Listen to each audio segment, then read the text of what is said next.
तो 5 की घात 4 जो है उसका अभाज्य गुणनखंड आ जाएगा। तो प्रश्न करेंगे कि 5 की घात कितना आया है, तो छात्र क्रियाओं में लिखेंगे कि 4 घात। तो लिखेंगे कि हर को 10 का गुणज बनाने के लिए 5 की घात 4 में कितना गुणा किया जाएगा। तो छात्र क्रियाओं में लिखेंगे कि 2 की घात 4। अब कक्षा कार्य में देंगे कि 2 4 -5 0.2 √5 √2 4 पाई 1/√2 5/4 में से अपरिमेय संख्याएं तथा परिमेय संख्याओं को छांट कर अलग अलग लिखिए।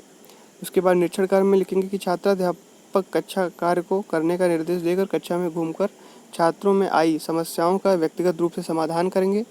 गृह कार्य में लिखेंगे कि बिना लंबी विभाजन प्रक्रिया के ज्ञात कीजिए कि क्या 17/1250 शांत दशमलव है या अशांत। दूसरा है अपरिमेय संख्याओं के 6 उदाहरण बताइए। तो ये हो गया हमारा लेसन प्लान कंप्लीट।